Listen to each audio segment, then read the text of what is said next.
Australians will vote on October 14th for historic changes to recognise Indigenous people in the country's constitution, in what's seen there as a defining moment in the struggle for rights for Aboriginal and Torres Strait Island people.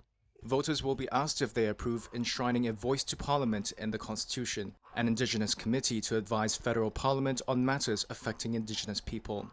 The government of Prime Minister Anthony Albanese has staked significant political capital on the vote, though recent polls show support for the notion has fallen.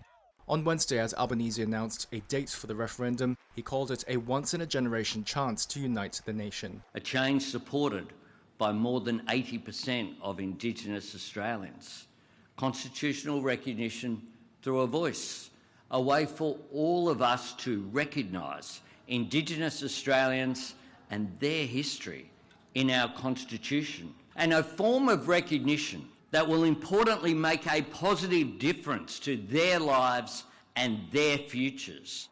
Some Australians on Wednesday expressed support for the Yes campaign, walking across Sydney Harbour Bridge with placards. Yes!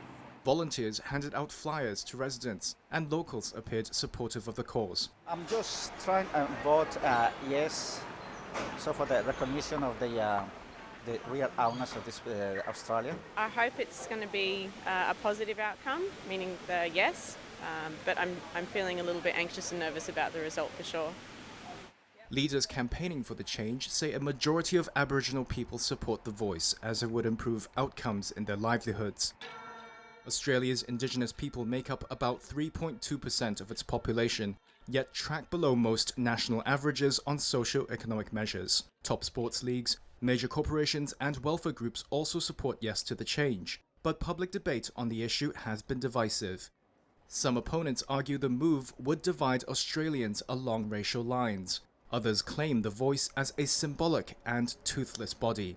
The last time Australia successfully passed a referendum to change its constitution was in 1977.